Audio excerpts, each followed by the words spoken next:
Spider-Man Across the Spider-Verse. Man, this movie has been a long time coming. After the success of Spider-Man Into the Universe back in 2018, we finally have a sequel that a lot of people have been waiting for, and there's a lot of high expectation. So, did it live up to it? Well, there's a lot that's in this movie, so let's go ahead and talk about it. Now, this review is going to be a spoilers review, and so I highly recommend that you go watch the movie first and then come back to this review if you don't want to get spoiled or anything. So let's get right into it. So the movie takes place about a year after the events of the last movie. So Miles Morales is back in his universe. Him, Peter Parker, Gwen, and other spider people and spider things saved the universe or Spider-Verse in the last movie. And now things seem like they're back to normal, but they're not. So we really start off most of this movie on the first half with Gwen Stacy and everything that she went through in the first movie, her feeling of loss with the Peter Parker of that universe, and also the conflict of her being Spider-Woman and her dad, which is a similar conflict that all the spider people go through. And then when we get to Miles Morales, he's also in a lot of ways going through, all the events that happen, but also going through his own life as well, but also being a son and going through his own internal conflicts as with all the other spider people. And so that's kind of where we start off. But once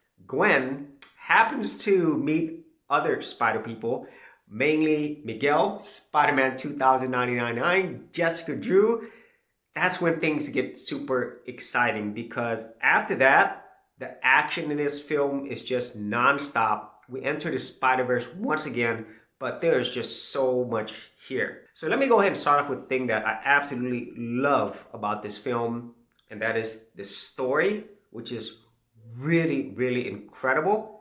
The characters and the acting that go well together, just excellent throughout.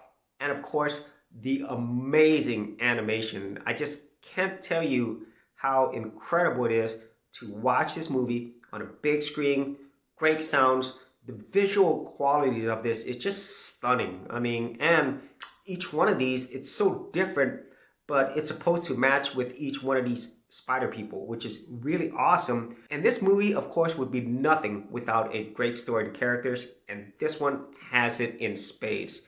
I love the way the whole story was told. It takes a very complex subject of multiverses, cause and effect, responsibility, loss. There's so many things that go in here, and even though other movies have done before, the way in which this does it is just so good. Never once did I feel like I was lost, and the story just kept me in this from the beginning to the end. And to go along with that, it's just the top-notch acting in this.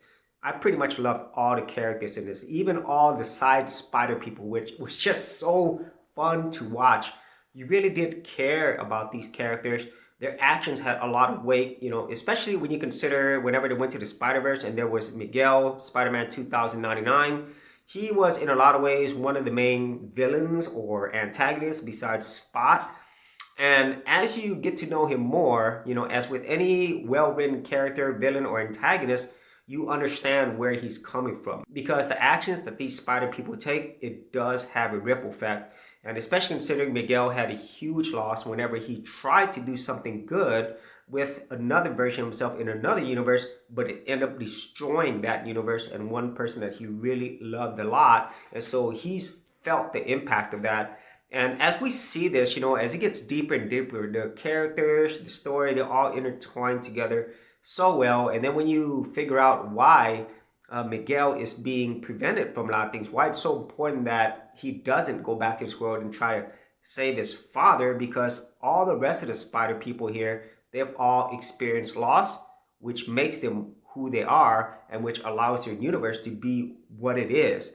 And because of those actions that happened in India, Spider-Man, that really caused a ripple effect. But as we find out in the movie, it really wasn't that. It was actually just the existence of Miles Morales as Spider-Man that was the anomaly that caused all these problems. And I love that, even though in some cases you might be able to predict these things, just the way the story unfolds, the characters, and everything that goes along with that, it's so impactful, and I loved every single moment of it. And then whenever it came to the main villain, Spot, if you are a fan of comic books, kind of know that he was always like a fun joke character, the one that people kind of like threw to the side and just came up randomly, And in so many ways, if you are a fan of that character, you see that they kind of do the same thing here. Spider-Man just kind of ignores him. He's just a joke, a villain of the week, but he knows he's something more than that. He is Spider-Man's nemesis. And then by the time we get to the end of the movie, Spot is really an incredibly powerful nemesis that all the Spider people have to actually fight and battle and watch out for. And so that's something that's really cool to see, an evolution of a character, of a villain, and then understand the motivations behind it. And besides Spot having his villain character arc, all the other characters also have their own, specifically the main characters of Gwen, Miles Morales, and also Miguel as well. And as you're seeing this, I really do love it when stories do this, where you see a beginning of what a character is, and then in the end, you see the progress, or you see more of them. And the great thing about this is that there's more layers to them, which is yet to be told. And then by the time you get to the end of the movie, this whole cliffhanger thing, just when things were getting awesome, I can't wait for the next one.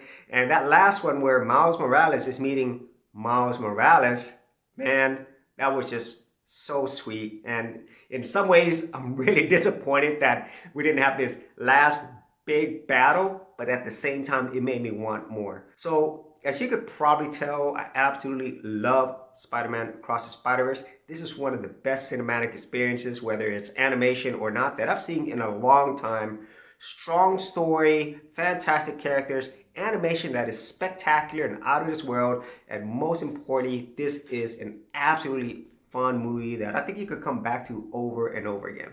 So if you actually had any thoughts on Spider-Man Across the Spider-Verse or any other comic book movies that you've enjoyed, be sure to leave in the comments area below. And if you did want to see more of my anime or animation, film, or show reviews, I do have an entire playlist. I'll leave in the description area below or up here. For serious YouTubers, check out TubeBuddy, the premier tool news at geekoutdoors.com. Get more done today by checking out the affiliate link in the description area below.